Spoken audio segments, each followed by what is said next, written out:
hate what I'm doing and I have to get up and do it every day all the time, then who cares if I succeed? Because I'll just be succeeding at something that I hate.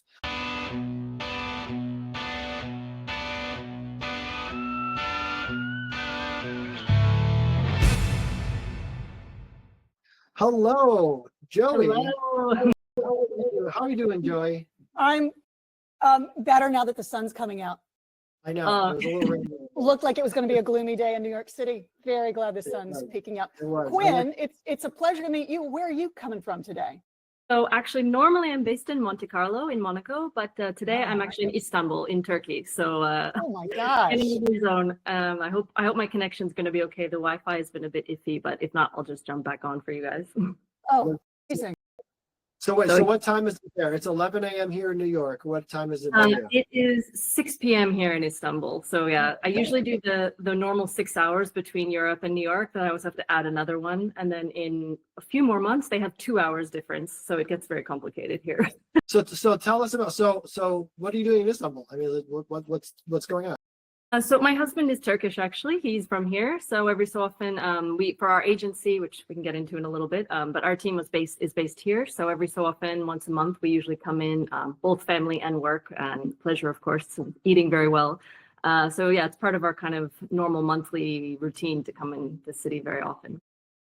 Cool. Well, tell us about, give us a little history. Tell us about the agency and, whatever you want to tell us about. It's just some like ground. Setting the baseline. Okay, maybe I'll rewind a little bit more just for a little bit of context. So I'm originally from Connecticut, from the US, close to you, Joy, in New York. And I lived the majority of my life as a professional ballerina.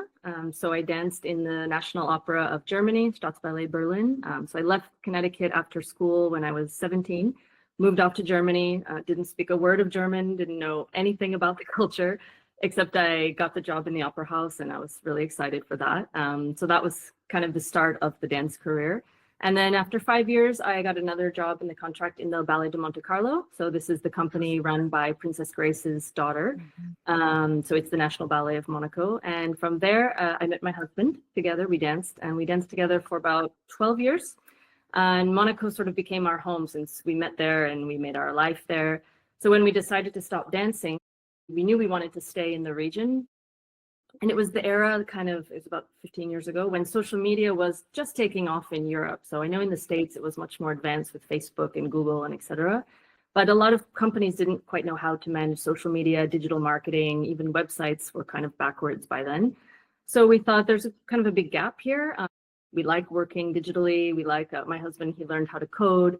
I was doing my degree at Harvard through the extension school. So I just finished with the degree in marketing and English.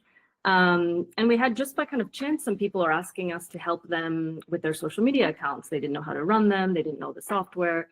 And slowly, we realized that there was a demand for this in Monaco, especially with some luxury industries that were quite boutique and they served to a very high clientele, but yet they had no digital presence whatsoever. So that was the base of our agency called Equilibre Monaco, which means the balance. It means we wanted to have like the balance between technology and artistry. So we did a lot of technical side, such as websites and applications, but we also had a big design focus. So we did a lot of offline campaigns, graphic design, logo work, etc. So we built our team, as again, most of our team is based in Istanbul. And for the next 10 years, we worked with a lot of different types of clients across the luxury industries, mostly in Monaco, between yachting, private aviation. Ballet Monte Carlo, our previous company that we spent most of our careers with, was very supportive. And they also gave us their social media accounts to manage, which was a big trust. And we're still running them today, actually. So the agency grew and we were about 15 at its peak. Based between Monaco and Istanbul. And we had a few kind of client relations in New York. Some of our clients were in New York as well. So we were traveling basically between Monaco, New York, and Istanbul all the time. And so that's the story of our agency. We kind of slowed down. This is how I met Dan. We have a new project, which will be a live production in Las Vegas. So going back to our kind of performance entertainment roots. After 10 years doing digital marketing and website development, we just realized that we missed the life of the stage and the theater. And we thought that we could combine everything we knew about running our agency, from kind of marketing, contracts, pitches, all of this side, backed with everything that we know about audiences and theaters and stages and entertaining people. And this project kind of fell on our laps, but then we ran with it, shall we say. So it's been a while. We've been working on still for 2 years. Now we're kind of getting to the point, progressing, luckily, which I won't do too much, but it's moving in a good direction, and we're really excited. So it's kind of a third major life change coming up, and I'm really looking. That's awesome. That's awesome. That's cool. Okay, so I've got a lot of questions. So So this is rambling for a while. I'll probably back it up to the first thing that strikes me is you said you were a professional ballerina, right? And you met your husband also as a dancer. He's a dancer as well. Mhm. And also, I think if I was listening to you properly, you had a pretty long career as a dancer, like many, like I don't know, how long was that time from like 17 to whenever you guys like got off the stage? It sounds like it was well over a decade. Yeah, it was about my math. It was about 15 years. So yeah, from 17 until I stopped when I was 32. Yeah. So do the math. My math is not so good. Is that a long time for that? I mean, that's a strenuous like Um, profession. yeah, absolutely. I mean, it's very normal to start at 17, maybe 18, shall we say. I actually had to wait because in the US you can start professional dancing at 16, but in Europe you cannot work until you're 18. So I got the job and I had to just wait for my 18th birthday, which is in December. So I had these 4 months just itching to, get started. So from 18, that's a pretty normal time for professional, especially in ballet, a little bit less in contemporary dance. And then we decided to stop a little bit earlier than normal. So I know a lot of dancers, especially in a more contemporary company, they can go up almost till some of my colleagues stopped at 40 or 41 or 2 even. Wow. We chose to stop a little earlier just because we really wanted to get on with our next stage. We were eager and we kind of felt we had done everything that we were going to do in our careers. And physically also, we were still feeling very good, but it goes on and it gets worse and worse. My husband's a few years older than me, so every morning he was waking up with his back already hurting. So I'd say it was an average, if not a little shorter than a normal career. Okay, cool. And then as you guys went into the digital world, was that something that you like, I know exactly where I'm going when you started to say, okay, we're going to exit kind of the dance stuff and now we're going to do something like else. Did you know that's exactly what you were going to do, or did you have a bunch of iterations of other stuff, or how'd that go? Yeah, not at all. Like really not at all. So it took us almost, I'd say maybe 2 whole years. We were coming up with every kind of idea that we could possibly think of. So it was from making a hammam spa facility somewhere in New York to something in Turkey, we had hundreds of ideas that every day we'd be like, how about this? How about that? And nothing was quite clicking. We knew we had the option to go anywhere in the world, basically, but we had kind of settled in Monaco and in that region, and our friends were there, our life was there. So we kind of wanted to make that work. And the digital part kind of, as I said, it came to us. We weren't looking for it really, but we started noticing people were struggling with this social media work. And I wouldn't even say that I love doing social media, but we were kind of good at it because, from New York and knowing everything in America, how fast things progress. And we just saw this sort of gap, and we looked, there was absolutely no digital agency registered in Monaco by that time. And we thought, wow, this is a huge opportunity.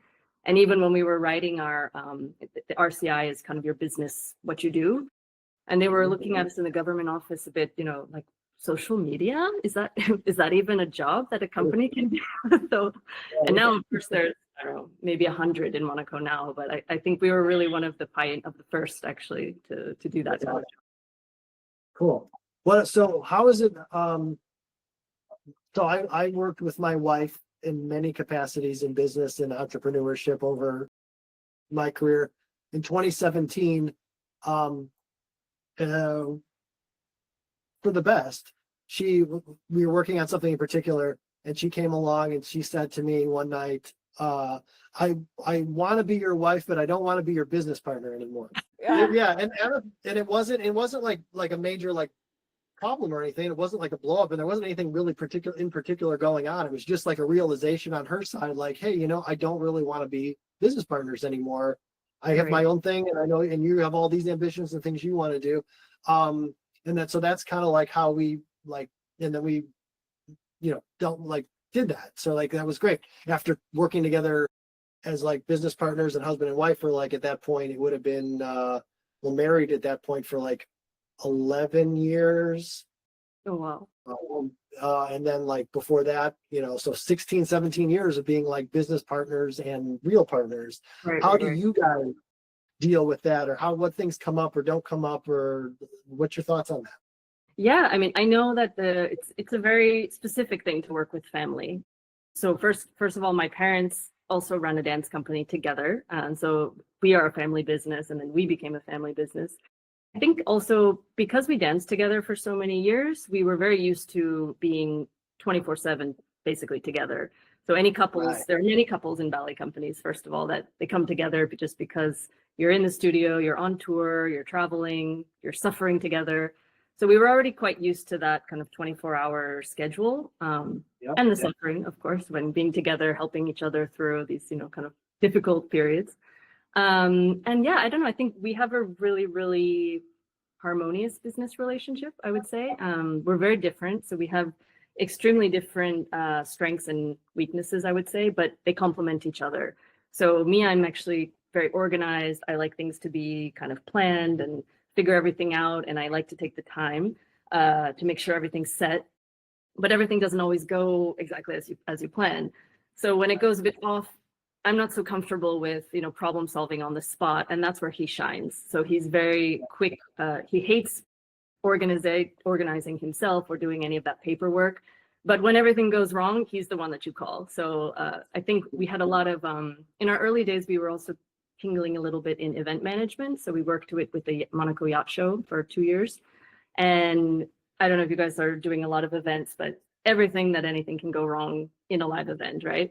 So, I mean, I won't even go into the stories, but basically, I think we lost 3 years of our lives in those first 2 events.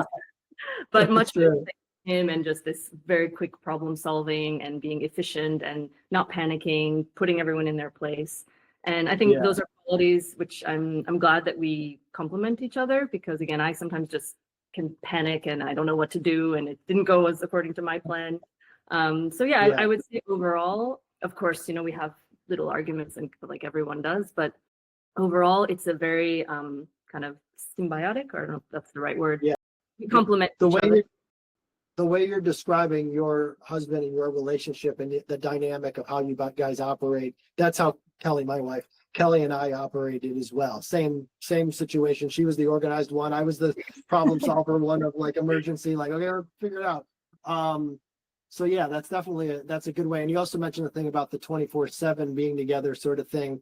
Like that's true, right? Like I've seen other entrepreneurs who are maybe coming out of corporate or like starting up, where they say, yeah, me and my wife are going to do this together. And it's like, they've never spent that much time together. Like Kelly and I were together, same thing as you guys, because we started in like different contexts.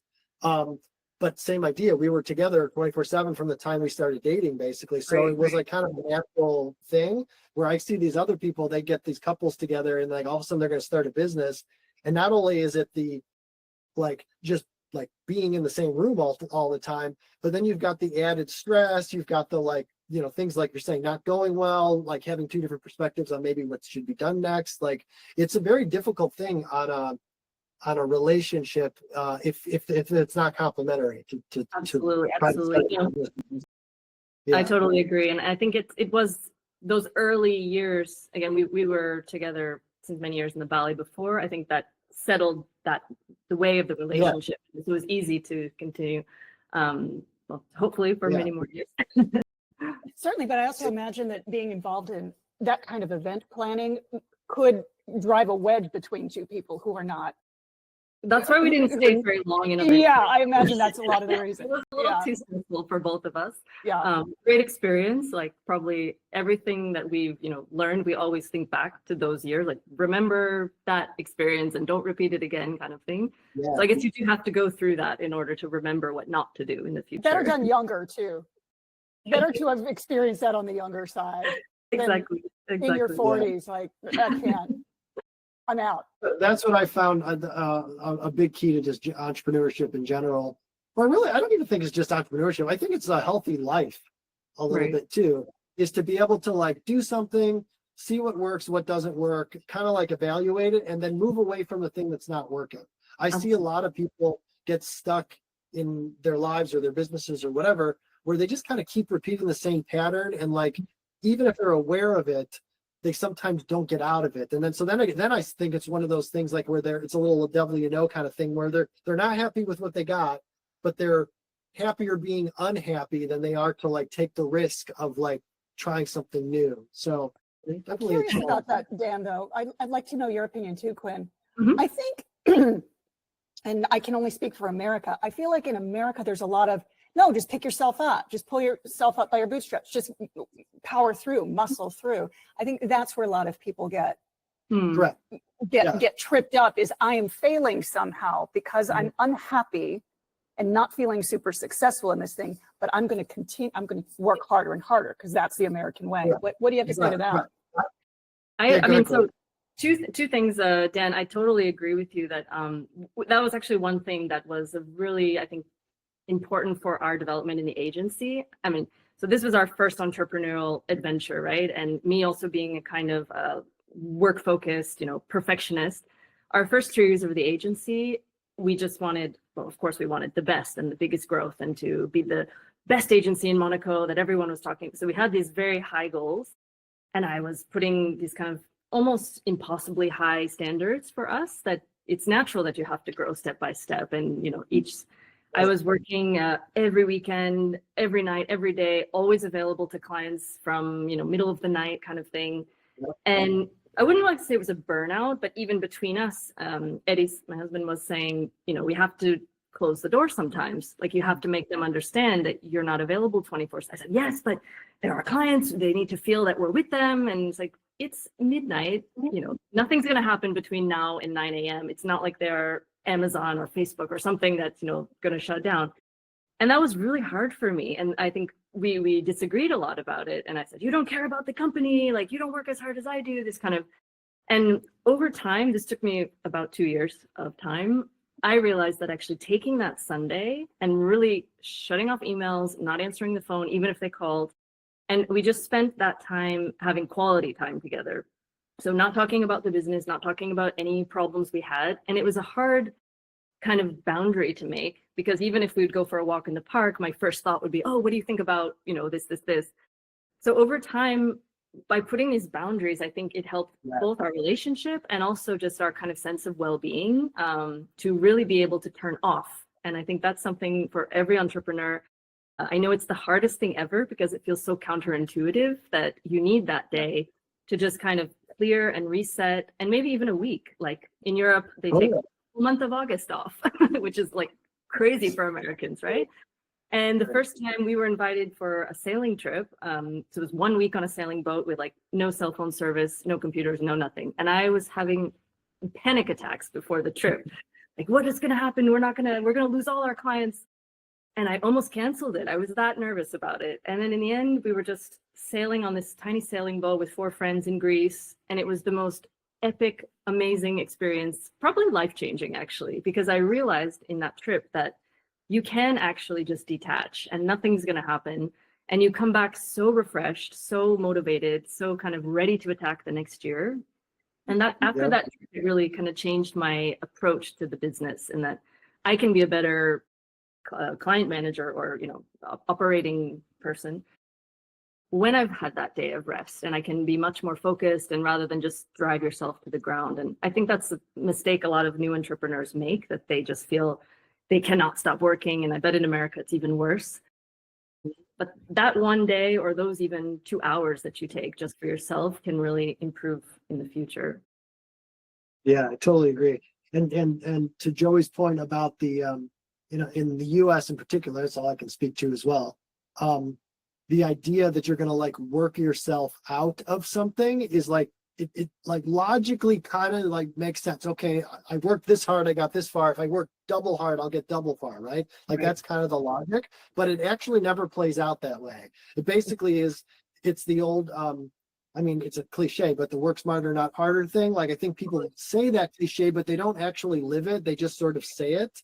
Yeah. And what I think it actually means is, at least to me, is to like realize when something's working for you. And when I say working for you, I don't even necessarily mean like from a business perspective. I mean from like a personal perspective, because if it works for you personally, it's sustainable. You're able to keep going. Like if you want to keep going, you get energy from it as opposed to like pulling away from you. And if you're able to identify those activities within whatever it is you're trying to do, it doesn't have to be business, whatever it is you're trying to do, identify the activities that are easy and joyful for you to do. And I know that sounds kind of like hippy dippy or whatever, but I think it's a good barometer, right? If I hate what I'm doing and I have to get up and do it every day all the time, then who cares if I succeed? Because I'll just be succeeding at something that I hate. Like, I think that's another thing too that people get caught up on, again, as a business or just in life. They have this vision of what they should be or who they should be or what they should accomplish. And at the end of the day, like they don't really care about any of that, but it's just like, it's the thing that they're supposed to be going for. And I think you have to identify those things and just be like, look, I'm going to start with what's going to make me happy today. And then I'm going to build an infrastructure of life and business and whatever around that concept, as opposed to the other way around, like trying to do all the business stuff or whatever I'm trying to accomplish stuff, and then like work backwards and then I'll be happy. Because you always hear that. I'm going to achieve this and then I'll be happy. Well, Totally. you have to be happy. This was actually the reason which started our next transition for the production side. And it was because exactly what you just said, we felt that the agency was highly successful. We were, we had more than enough income that we needed. And we could have gone on for the next 20 years that way. But we were both kind of feeling, as you just said, I would wake up in the morning not really excited about what I was doing, and also it had been 10 years. So, and maybe it's just the nature that every 10 years you feel you wanted something new. And I realized that, so we worked with a lot of performing arts and arts clients as well. So I just realized every time I was back in a theater in the environment, because that's, basically our DNA from age 5, we growing up in a theater. And my parents also were in the performing arts, so even younger for me. I just Can you felt tell us a little bit about that too as well at some point? I want to hear about that. Of course, yeah. So yeah, I just felt that I know that environment so well, and even if it means working until midnight, because performing work usually starts around 10 or 11 a.m., but then you finish at 1 a.m. So it's a very different type of schedule. But then you go out after dinner and you're eating dinner at 1 in the morning, and it's just like a totally different lifestyle than this very corporate kind of like be in the office at 9 o'clock, finish at 5. So, and that's what gave us the shift when we had this opportunity. We were like, wow, we really want to, and producing a show just felt like the right thing that clicked in every way from the business side and the artistic side.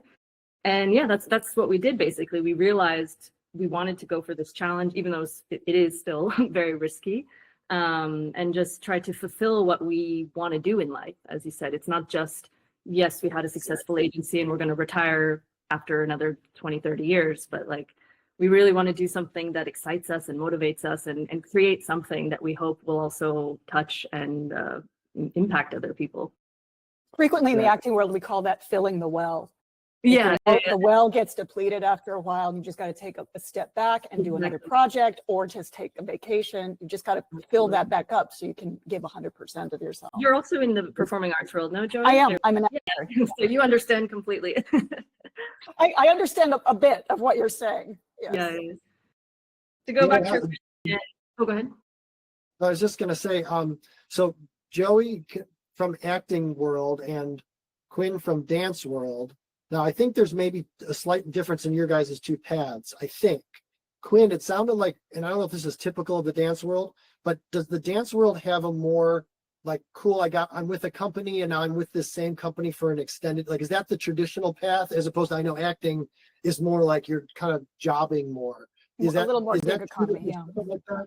Yeah. I know. So it really depends. So me, for example, I was for 5.5 or 6 years in Berlin and almost 2012 in Monaco. So those were 2 long periods, and I only was in 2 companies.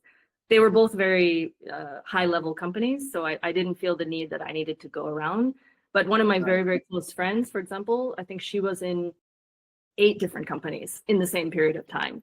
So she only spent 1 or 2 years in each and just felt the need to move on, even though they were all very, very good as well.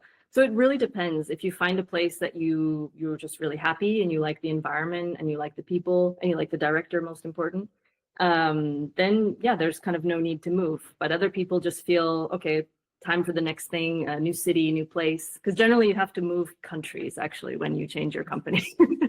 So it means new visas, new apartment, new, electricity billing system. So it's kind of a lot of work actually to change, but I'm still glad I experienced it at least twice, 2 different cultures. Yeah, cool. Okay. Yeah, so my parents, they own a company called Momix, and they're based in Connecticut, so 2 hours out of New York. They actually, I don't know, Joey, if you've ever seen, they do a season at the Joyce. Yes, I have seen them. You know that? Okay, perfect.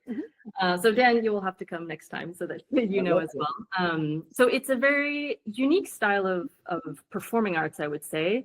They're not quite modern dance, but they're not quite Cirque du Soleil. It's something a little bit in between. So my father likes to say, we're more Soleil, less Cirque. So they have all this kind of physical, athletic elements that you often see in those shows, but it's a little more artistic, a little more refined. They're a cast of only 10, so it's quite a compact production. And they started in 1980, so they're going into almost their 50-year anniversary, which is incredible for a performing arts company. And yeah, basically that's my earliest memories have been basically from when I was 6 weeks old. They just packed me up, put me, under the arm and took me on tour. So I used to always appear as a baby at the end of the show because my mom was a dancer in the company and she would bring me out when they were taking their curtain calls. So my whole childhood was basically just in the dressing rooms and theaters all day and night and going out to dinner with the company and, having a little bed under the table while everyone was eating. And it was a very, very atypical childhood, but I think that also shaped kind of, as I was telling before, about the theater life just being so comfortable. And yeah, and they're still going strong, which is great. They'll be in New York, I think this winter. So I'll be sure to let you guys know. Cool. Natural for you to become a dancer, or did you question it at all, or was there just no question about it at all? So funny story, actually. I started ballet, kind of a local ballet school when I was about 4, like quite young actually. And ballet was it's not really training by then, they call it like baby ballet. And after a few months or something, I go to my mom and I said, you know what? I'm done with ballet. I don't need to do it anymore. And she said, oh, really? Like, why? I said, yeah, I know everything. I don't need to go to class because I already know it. She's like, oh, really? Amazing. And then I got really into horseback riding. So completely changed, really competitive. I was doing all the, jumping competitions. So that was from age like 5 to 8 and really getting, serious about equestrian life.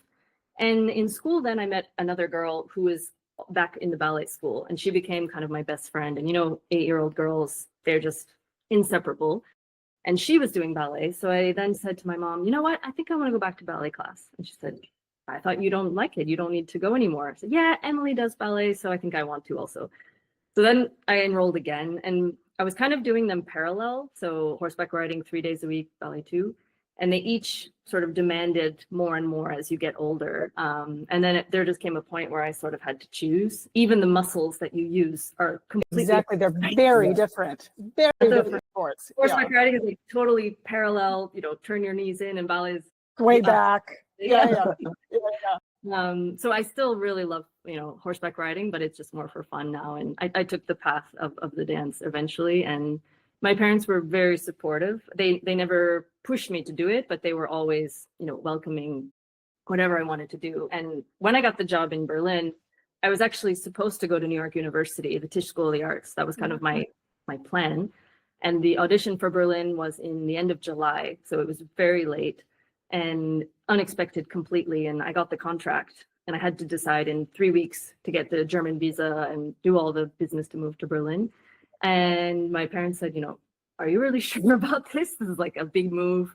It's a hard life. You want to give up, your college education for this. And I absolutely no doubt at all. Somehow, you know, this gut feeling where this is the right thing to do. So that was the answer. But they were very supportive, even being realistic that, you know, you're going to be injured, it's going to be not very much money, very difficult. But they said, we'll support you in whatever you do. So I'm really grateful for that. How long did you have to wait? So you got into the company in Berlin, but you were 17. So you had to wait till you were 18. So how many months were there? It was August, September, October, November, and then I kind of moved in the beginning of December. Okay, so not months. Terrible, but that's still, you're still young enough. You're champing at the bit at that point. That must have been hard. I actually did a tour with Momix, a little cameo stint with Momix, but in that tour, they needed a piece which was on point. They didn't have any dancers to do it, and I had performed that piece in school as part of the workshop. And they said, "Oh, would you like to go on tour for a month in California like this? You know, you get a little income, you can keep, you know, stay in shape." I said, "Okay, sure." So I did 3 weeks. We did kind of up and down California, lots of little cities, and it was fun. My mom came with me, and it was almost like a mother-daughter trip, but it was professional at the same time. But that was my only experience dancing with Momix, but it was really fun. Did your parents, your parents obviously were dancers, but were both parents dancers before the Momix? My mom she was classically trained she's from California. My father was completely not.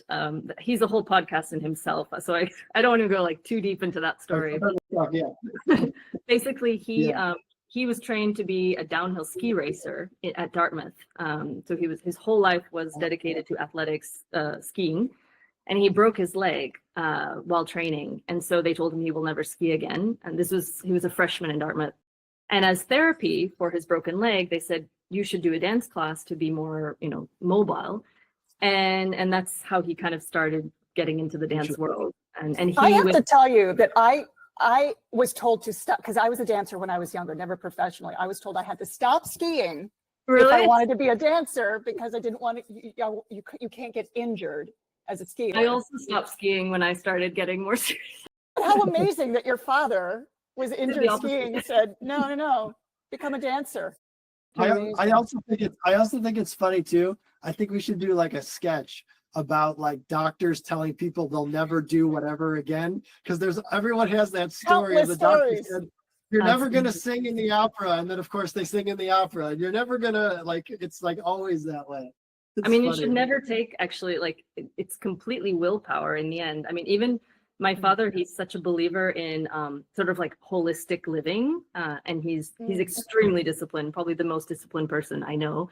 So he works out for like 4 hours a day. He eats, you know, extremely natural, healthy, everything.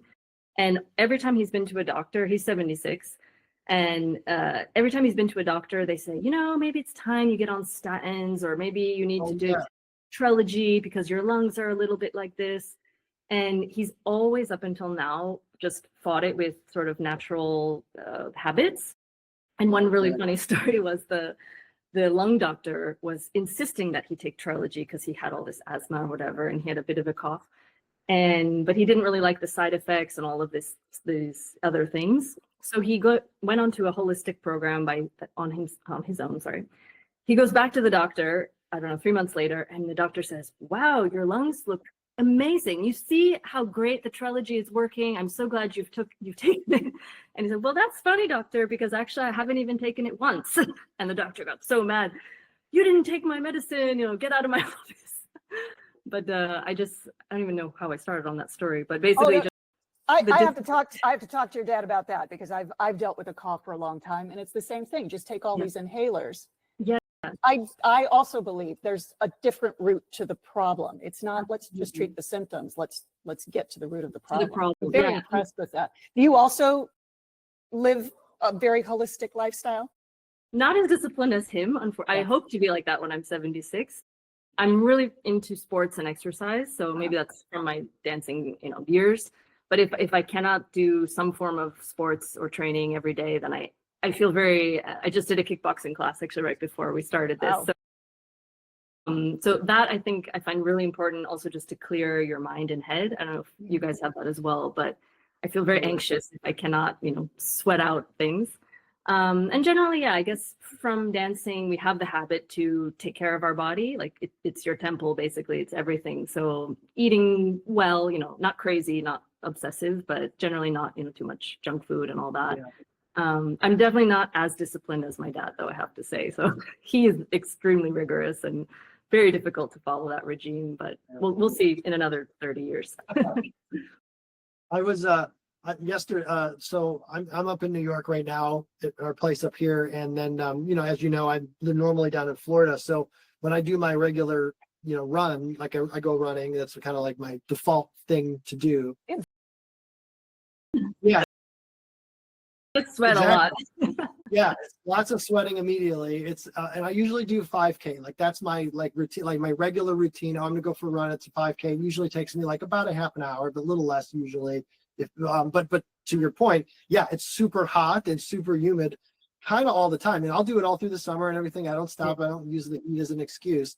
But what's funny is when I come up here, like just yesterday, Monday, was the first day I was up here. I had a bunch of meetings during the day, and then like by like late-ish afternoon, I was back and I could do whatever I wanted. So I thought, oh, I'll go for a run. And so Central Park's right over here. I like got out there and I started running, and I was like, oh man, I was like, this is great. So I just continued. I did a 10K, which is not unusual. I've done 10Ks before or whatever. So I just kind of pulled out a 10K, no problem. And it was funny because it's a little bit hillier here than Florida because Florida's flat, but but it's cooler, right? And then you don't have that humidity. So because I've been like training in the super hot heat and the humidity, it's a little bit like high altitude training. Your body's like stressed in one way, and then you get to somewhere that's easier. So my 10K was basically like exactly double my 5K. So like I didn't have any, it didn't degrade at all. Like I just kind of kept going.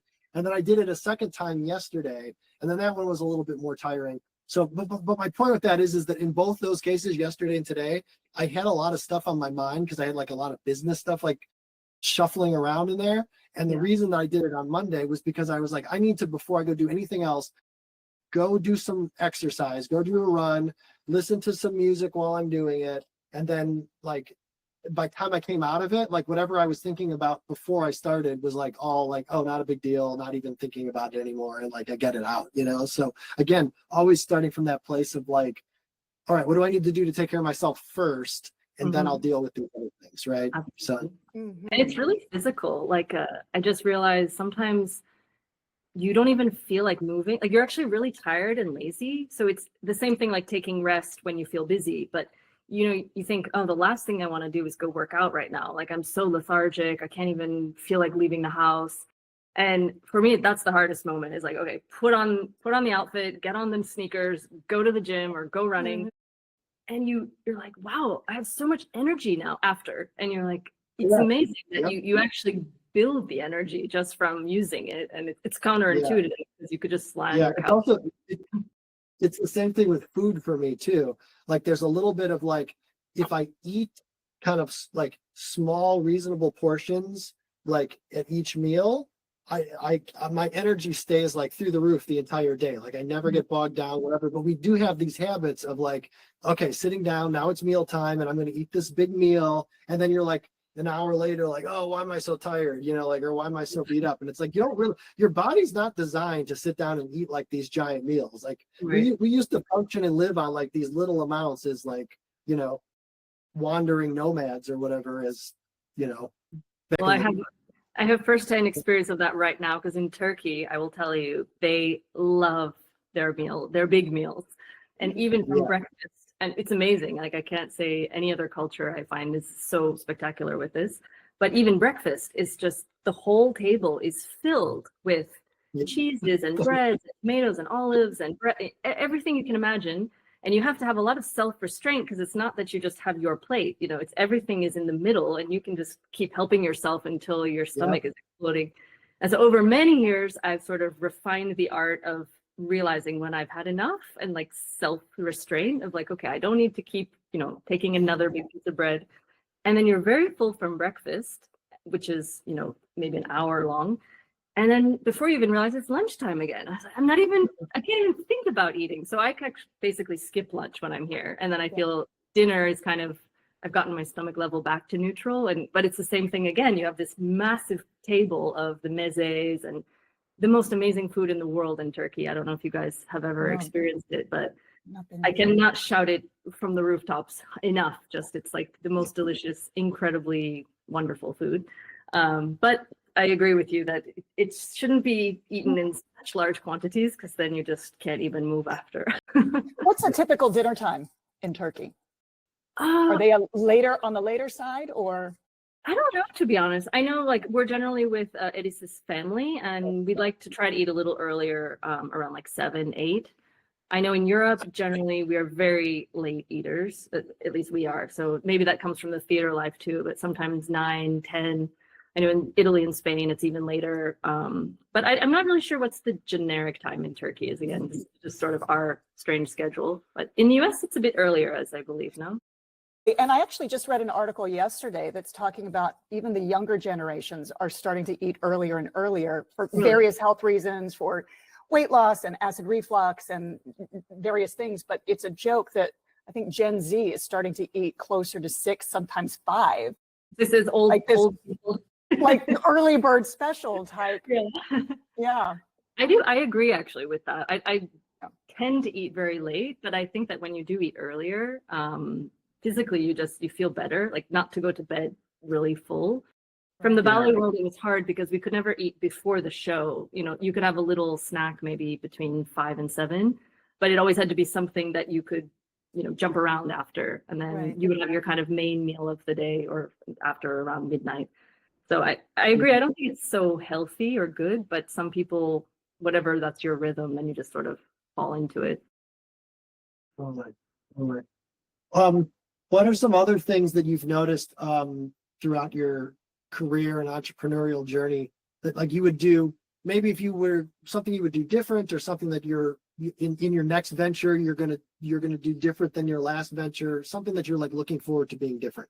Good question. Good question. So I think maybe we talk about this a lot, actually, kind of everything that we've learned from the agency, what we can carry into the next step. I think the biggest thing is kind of being clear about what you want and sounds selfish, but what's good for us. And I think we spend many, many years, I would say, always focusing on what's good for them, even if it meant a complete sacrifice for us. And I believe as you're building yourself and your business, you have to do that a little bit, right? You cannot have cocky airs and say, we want this, this, this. You have to give a lot and take less. But I think you should always realize that you have value and time is actually your biggest value of anything. And that's something I never realized of that. Even if someone just asks you, oh, can you just check this for me? By the time you stop what you're doing, go in, look at the email, search through the threads, that's even an hour of your time that person is actually not giving back to you and not paying you for even. So I think, I would say that the thing we want to be careful about, and we're going into a different industry now where we are not in the service industry, we are the product. So it's a little bit different, I think. But I would say that would be the biggest thing, just always remembering how does this help us or help our project or help our business, and not let people just kind of pull you whatever which way they want. And obviously to find a medium that if you cannot just be completely selfish and say you must do what we want. But I think that's the one thing that we lost a lot of when we were first starting out, and we struggled a lot because people don't want to pay you for all that extra time you spent, and giving like clear boundaries about, okay, we can do that for you. That will be 1 hour of development. And then they can make the choice. They can say, okay, no problem. Or most often, okay, we'll figure it out on our own. Never mind. So Right. You said earlier that you typically take like a day a week, Sunday. Do you have a hard out every evening? Like no more emails past 8 p.m. Do you have anything like that? Yeah, I mean, I'd say luckily in Europe, people are pretty respectful of the out of office time. And that was the part that was funny because we were the ones that were opening it all the time. But actually clients generally, most people when they leave the office, especially in France, they do not open their emails after 5 o'clock because like work is done, time for aperitivo. But so much of your work is international at this point. So yeah, so I think I have a sort of open policy in the evening. If someone contacts me, I'll maybe read it. I'll open the email, but I won't respond. So I would wait till the next morning to respond, unless, again, it's a huge emergency, which is quite rare. I did go through a period where I was actually turning off the phone, like putting in airplane mode around 8 p.m., like when we were having dinner and kind of relaxed time. that creates another kind of anxiety, doesn't it? I know. Then you want to just open it up quickly to. Yeah. So I think, yeah, the policy I self-imposed was a bit just look at it maybe, but then don't think about it and spend the night of how to respond. And luckily we get quite a bit less of those now that we've slowed down a bit the agency and focusing on the production project. So I'm grateful for that they're not quite as frequent as they used to be. That's cool. That's cool. So based on your new, what's the timeline for your new project? When do you think you're going to be up and running? You'll be able to give us some information about that. Not that I'm not asking you to commit to anything. I'm just curious, like how long do you think you've got before you got something to kind of put out to the world?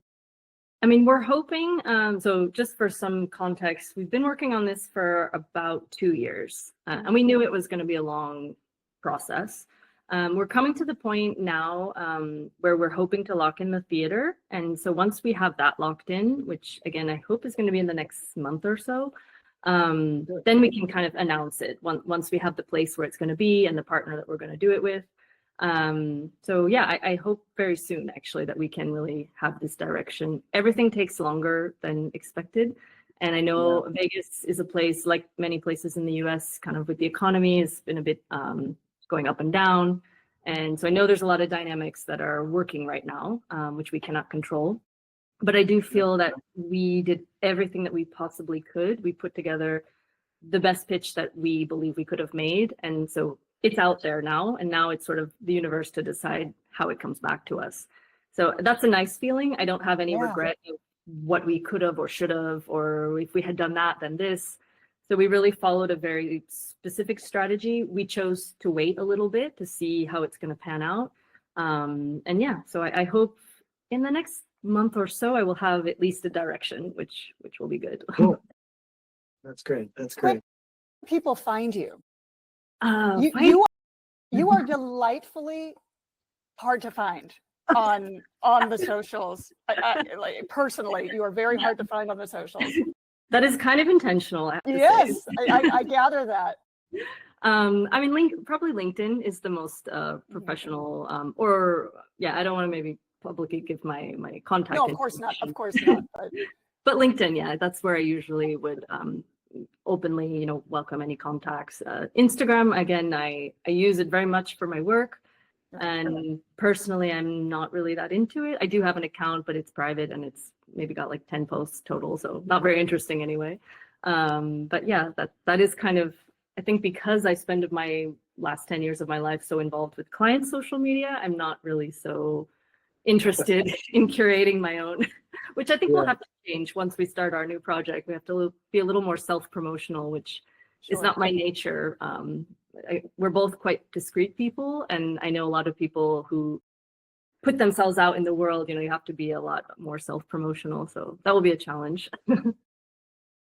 It's very refreshing. It's very refreshing to find that in this day and age. Yeah, in doing my little bit of research for this, I was just like, who is this woman? I cannot find her anywhere. Well, really sad, actually, a very sad fact is that, I mean, now running the social media of the Ballet Monte Carlo, every dancer has hundreds and hundreds of pictures and videos all over the place, proving that they are a member of the Ballet Monte Carlo. Right.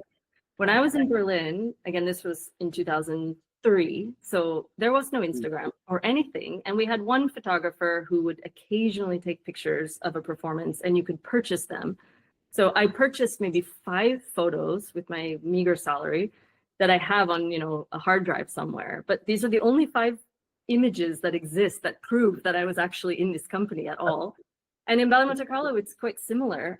We have a few videos that you can see of both of us that we can tell people like, yes, we were actually professional dancers. I promise it's not a lie. So that's something I'm kind of regretful about that. I wish we had a little more media that, was out there that we could, because I'd be happy to share that, promote that.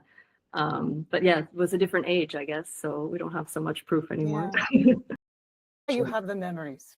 Yes, many, many. I have like, you weren't focused on how do I present myself to the world. You were actually living it. Absolutely. Well, and it's strange for dancers now. I mean, there's a very different dynamic in ballet companies, because it's not only how you perform on the stage, but how is your kind of digital presence. And we have a few dancers in the company that are very, very active on social media, and that actually works well for the company too, because they have 1 million followers, and when the company goes on tour somewhere and they're following that dancer, they're almost, like influencers in the field.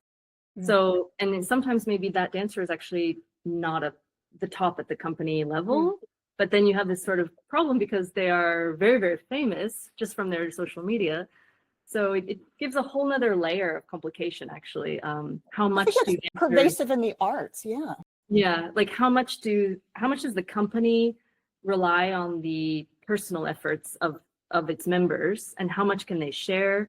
So I know with Momix, for example, they also, when they go into creation mode, they don't allow people to have any filming in the studio, because it's going to be revealed in the premiere, and we don't want to give stuff away with new props or costumes. And that's hard to maintain a little bit, because everybody wants to take their selfies and backstage stuff. So you have to, it's almost like a little bit police work that, you have to give very clear policies about what can and cannot be done. And then make it open. When you want to promote it, then you tell everyone, like, please share, please share. So I think, yeah, it's a different age than when I was a dancer, and for better or for worse, I don't know. I'm a big fan of that. Nature of technology, right? Like technology moves along, and then like it changes our businesses and we as people in ways that you don't even really expect. I mean, I think you're seeing that a lot with AI, like the way that AI is used now in like academic settings and stuff. When AI, like even just like a year ago, there was a lot of like academic discussions about how like AI is banned. We're not going to use AI. We're like, it's not allowed because it's like da-da-da. And then within 6 months, here's our AI policies. Here's the proper way to use it. Like, and like, it's that evolution. You end up adapting to whatever it is. So. How do you feel about that, Dan? About the AI in academia? Yeah. I think I think I'm pretty good at using AI in that capacity in a way that I feel is productive. And it's like, it's the same as it's always been. It's like, if you go to it and you say, like, write me a paper on, whatever the assignment is, and then it just poops something out, and then you just copy and paste it and send it in. Well, obviously that's the same as like doing a Google search and looking for something and copying and pasting. Like, that's not good, right? But if you use AI in a way that's like literally a conversation, like I always think of it like another student, right? Like, it knows a lot of stuff, I know a lot of stuff, and we're having a conversation from ideas that I'm generating. Now it's just essentially giving me a lot of times what I'll end up doing is like, if I need to, like, let's say I have to write a paragraph on something, I'll actually just like write a shit paragraph on it. Like, just like, here's a bunch of stuff. This is what I'm thinking. Here's the logic. I focus more on the logic and what I'm thinking as opposed to like the wordsmithing. And then I ask the AI, now take what I just said and give me like a nice clean version of that. So it's all my stuff. I just used it as almost like a word processor. Like, I can type faster than I can write by hand. So I kind of look at it the same way. It's like, cool, I produced this paragraph of my thoughts in a way that's more efficient than actually typing, right? It's like the next step. So anyway, like, yeah, everybody's got to adapt to like, new technology as it comes. So. Quinn, how are you feeling about it? I think like what you said, Dan, of like thinking of it as a tool rather than completely doing it on its own. And I totally agree with you. I tend to, first of all, I'm very glad that I was not in school when this was available, because I feel like it's just too easy, to check everything. But now in our professional age, so I know we used a lot of graphic help from it when we were developing our concept. And I know from the agency work, when we were doing a campaign, like an offline ad campaign, we had a team of almost 6 people that would take from the sketch artist who would sketch it by hand, and then the 3D artist who would make the mock-up. And then it was almost a month of work. And now it's in Midjourney, you can just work on something, get an idea, not quite there, refine it. So it's still as you said, it's still our idea, but it can be so much more efficiently realized in such a shorter period of time. But you have to work with it, right? Like it's not just it instantly comes the way you want. So I think it's mastering the art of the prompt or the tools that you can kind of get it to work with the way that you want, and then constantly updating and modifying until you have the product that you want. But I think that the tool is the perfect way to put it, that it can help you achieve what you want. Yeah, it talks to you like it's smart, but it's not smart. It can trick you. It can trick you. Yeah, you have to be aware not to be tricked, that it is not really thinking. It's just processing and plopping out stuff. It doesn't really know what it's doing. At least at this point. You have to be careful. I realized sometimes I was being too, especially for the math side. So math's not my strong point at all. So if I needed to do a quick calculation, I said, can you do this? And it would just, give it out. And I kind of trusted that okay, that's what it's going to be. And I was working on a financial plan or something, and I was looking at the number it had put out, and it was way off, and I was like, I think you missed something. I think I was doing the salary of the performers or something. And it was just completely, I was like, I think you're missing something. And I went back, I said, oh, you didn't actually, of our whole workforce team, I said, you didn't put the 40 performers, which are a pretty big, financial impact on the weekly salary. Oh, yes, you're right. Good point. So you always have to kind of check a little bit. God knows how many people probably don't at all and just assume that it's, completely. What about you, Joe? Do you have a thought about it as well? Well, I most of what I see of AI has to do with the arts, and it does terrify me. I want AI to do my dishes or my taxes. I don't want AI to be creating the art that I look at. Right. That's what has been frightening for me. I think it's great in some ways and misused in a lot of ways, and I don't see that changing. I see that becoming a big problem in the arts moving forward, just in the creation of art, not in like the managing of art. I think in life, this is one thing we were talking about. One area, maybe it can always surprise us, but I feel one area that is maybe least at risk and good for us, I'm glad to say this, but is the performing arts actually, right? And live experiences, even music festivals. So I really love electronic music, and I love, a lot of DJs.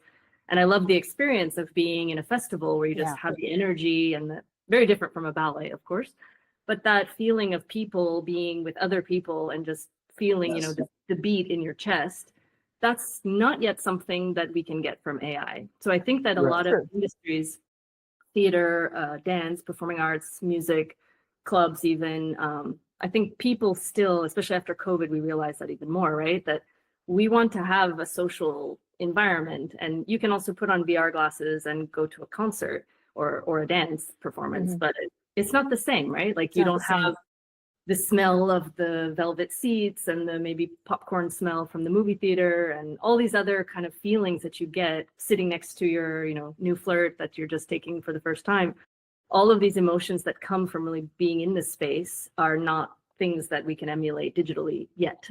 So it's good for our industries in that sense. Quinn, who've been some major influences for you? That's kind of hard, actually. Influences, I guess. People who have meant a lot to you in your life, have steered you on paths that have been very important for you. So I would say actually one person who we are eternally grateful is our former director, Jean-Christophe Maillot. He's the director, choreographer of the Ballet Monte Carlo. So first of all, he took a risk on me when I was very young and wanted to be in the company. So he hired me. And of course, being a dancer, you always have your complaints about everything. So I wouldn't say I would have said this when I was a dancer. But realizing after, and really how much he's supported us in Monaco. So Monaco is a very small environment, but he really put his word in for us and also supported us when we started our agency, and kind of a little bit like a father figure, I would say. And we really value what he gave to us and what he still gives to us. So I'd say he's one person that I'm very grateful for. And the second person is actually John Shadler, which is the person who's guiding us on our Vegas project. So I won't go too much into him in case he doesn't want to be mentioned, but John, we're very grateful. So he was the one that actually started us on this idea, and really mentored us in so many ways, not only introducing us to the people we needed to, but really diving deep into the ideas we were producing, being very harsh sometimes. So we met with him almost weekly for about 6 months while we were developing everything. And he took his own personal time, so he's a very busy executive. But yeah, we just really felt that was one of the first people who mentored us, I would say. Really gave it in a harsh way sometimes. He said, guys, this is not good enough. Go back, work Necessary. more. It's necessary to hear that. Yeah. Yeah. And nobody, for our agency, I'd say we never had that. And I wish we had had that in our agency, someone who could kind of help you when you were in a pickle about a contract, or some older person that could, guide us. And I think with John, we're very grateful again to have him with us. And he's not even officially on the project, but he's more of a mentor position, and continues to be. So I think, yeah, that he would be another one. Who else? I mean, even my parents, I would say, have been like extremely inspirational just in what they've created themselves. The fact that they also are a husband-wife duo, which is very inspirational for us. We're extremely close, all of us. And seeing what my father has been able to create for audiences is kind of what's driven us also for our Vegas project, what we want to create. He will be the artistic director of the show, by the way. So wonderful. Oh, that's great. so yeah, and I guess, and many, many, many more on a sub level, but I'd say those three have really, on the top of my head, have really stood out. Lovely. Cool. Thank you. Also, Quinn, what are you reading or listening to or watching right now that is just delighting you? Okay. You mentioned that you liked electronic music, right? Yeah, so we're very big fans. So let's see. I'd say one of my top DJs is Charlotte DeWitt. I don't know if you guys know her. So she's from Charlotte DeWitt. She's from Belgium. Yeah, I think so. She's a little bit intense techno style, but we actually discovered her many years before she became very famous, which is maybe why we feel kind of special that we recognize and her. You want them to succeed, but you also want to be the one that's like, it's impossible to see her concert anymore, but we remembered she was in this tiny little room, and we were thinking, wow, this girl is amazing. Like, she's so, but who is she? We don't know. And then a couple of years later, we saw her. I think she was playing at Tomorrowland, this big festival. Yeah. And we said, oh my God, we know her. Like, we saw her at this place. So her trajectory has gone up. I like her a lot, especially when I'm running or kickboxing or something that you need a lot of energy. I really like RG. I don't know if you guys know him, another DJ. He did a lot of work with Anima. So Anima's been pretty big as well. Yeah. Oh, wow. So I like both of them. It's kind of a bit like melodic techno style. So many though. I mean, I just love music so much, and it depends a little bit on the mood. In the morning I like to listen to Cuban or salsa or something kind of, cha-cha-cha. And then working out, again, it's more techno. Yeah, we share a Spotify list with my husband, so it's like kind of all over the place depending on what mood we're in. So the only genre I don't really like would be kind of like heavy metal. That's one that doesn't come across at all. And reading wise, well, I have the intellectual answer and the the more fantasy romance answer. Yes. So the best book I've just finished actually was the biography of Leonardo da Vinci by Walter Isaacson. Really fascinating. So I just finished that. I'm a big fan of his work on Einstein, Elon Musk, Benjamin Franklin. I feel like he just tells the story of, I'm not really a nonfiction reader in general, but I just was so inspired by the story of Da Vinci and like so many things I didn't even know about 14th century, 13th century Florence, like how advanced they were. My mind was blown. I knew it, but I didn't really know the details. So very highly recommend. And then on my kind of guilty pleasure side, what I read on the airplane or on the beach, the novels by Sarah J. Maas. I don't know if you guys are familiar with her. It's called A Court of Thorn and Roses. Oh, yes, of course, Yeah. yes. So I read all of those, and now I'm on her other one called The Glass. I don't know what the series is called. The Glass Castle. something, but it's the other one that she did. But the books are each like this. It's like 1,000 pages each, and I just am eating them up. And now I'm sad because I only have one more, and I'm almost at the end. So if you're looking for something really, easy but very well written, and really dynamic story, I would highly recommend her stuff. I can't. Are you believe- reading them in tandem? Sorry. Are you reading Empire of Storms and Tower of Dawn in tandem? Are you supposed to? I'm reading Empire of Storms right now. I can't believe though they have not made a Netflix series or movie about this, either of those series, because they're so rich and so like I couldn't even put the page down. I wonder if they're just enormously expensive to make. I wonder if that's part of the problem. Possibly, yeah. Yeah. I mean, they did Game of Thrones though, so Yes, well, yeah. Yeah, true. You asked about one more thing. Oh, watching. We just started watching Wednesday. That's the okay. kind of easy, fun, just relaxing. But Yeah. what about you guys? What are you watching? I'm of course, Go ahead, Dan. okay. I was just gonna say I'm watching Alien Earth. Okay. So I don't know, any Alien Earth fans here? No. No. It's okay. I just like all the alien world stuff. I'm not particularly reading anything, but I start my my last year of master's in philosophy semester starts next week, so I'll be reading plenty of stuff for that. And then listening to, I'm like, so Tommy Cash being in Europe, Quinn. Do you know Tommy Cash just won the Eurovision something or another? So Tommy Cash is an Estonian rapper. Who I also knew before he was kind of super famous. So Tommy Cash, Little Big, Oliver Tree, Salvador Ganacci, like all those kind of like goofy. I don't even know how you define them. I don't know, pop, Euro pop sort of stuff. I don't know what it is, but I like it. Eurovision is huge, by the way. I'm personally not so involved in it, but all my friends, it's like the talk of the town when it's happening. So I totally understand. Yeah. Tommy Cash just won, and it was like a big deal, like whatever. And so like, which is hilarious because he's such a goofball, and like that he kind of came out of nowhere over the last decade, I would say, and just kind of like rose to the top doing his weird shtick. So it's funny. How about you, Joey?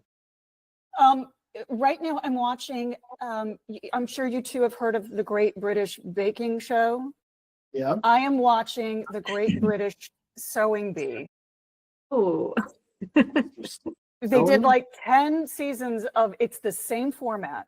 Wow. And it's just 10 people 10 amateurs who get together and sew and create things, and they're delightful, and it's easy watching, and it doesn't cause anxiety. And that's all I want in the world right now. I'm gonna say that I'm gonna judge you a little bit because it sounds like that's something someone would watch who doesn't want to go outside. So maybe I would do that, I guess. That would be me. It's like the opposite of anxiety there. I agree though. I think like watching things, even though if they're really good shows, sometimes like you just want something, I don't know, nice or funny, or not people killing each other, or horrible things happening. Good drama and often good comedy has conflict. Right. There has to be conflict in it in order to resolve. That's what good storytelling is. But there's no conflict on the Great British Sewing Bee. It's just sweet, and I like not experiencing conflict even in my entertainment right now. That's what I need. I totally understand. Do you guys should have put a little more light? I just realized it's getting dark out. Is it okay? No, but Quinn, we are respectful of your times. No, We know it's just for the quality of the video. I can turn a light on. I realized when it's I fine. it No, was no, it's just suddenly fine. I looked Thank out, you. it's getting dark. 7:15 where you are now? Yes. I have my computer screen is on European time, so I can always remember the base, and then my phone is there, and then I have the other clock for New York. So So international. we're international, right? And now the Pacific Coast time complicates it even further. But Of course. Well, that confuses me, and I'm in New York. So I know. I have to literally kind of think what time, because New York, Europe, it's so many years that I've been calculating that from my parents, or I have the 6 hours, and it's easy. It's like 12:06, 6:12.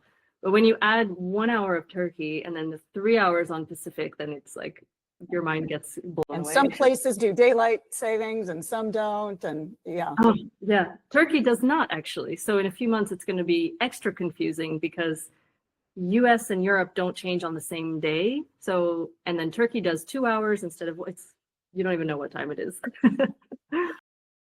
Help That's us. Well, thank you. Thanks, Quinn, for talking with us today. We really appreciate it. This is a great It was so great, conversation. so fun. We'll check in with you in a few months, or you check in with us and let us know how like things are going, and Please. we'll chat some more about when you got more things to share with that. But otherwise, thank you. Good to see you today. It was so great to talk to you guys. Thank you so Nice to much. meet you, Nice to Quinn. meet you, Joey. And I will let you guys know for moments in New York as well. Maureen, thank you so much.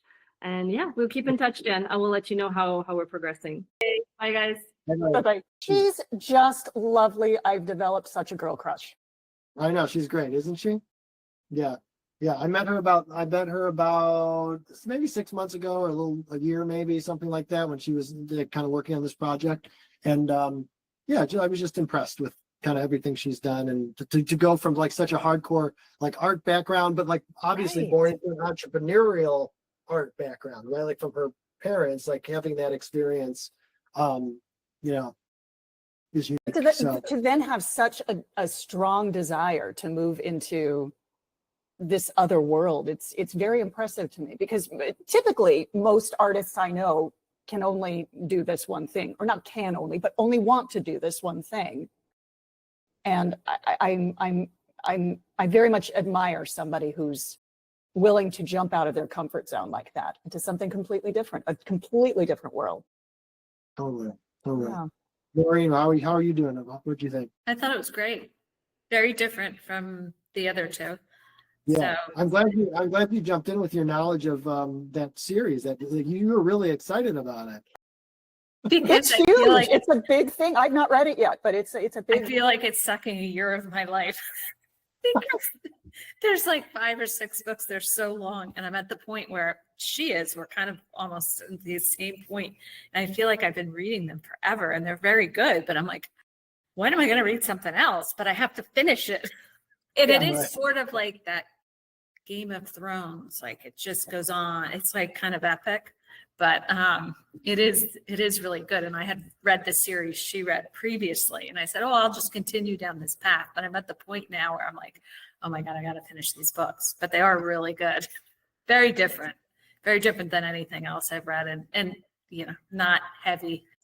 Yeah. Good summer Cool. reading, but apparently Yeah. good longer term, because as I said, I've been reading them for a long time. Love it. Awesome. All right. Well, good to see you guys. Good to see you, Everyone's in Dan. the Good to see you, family. Maureen.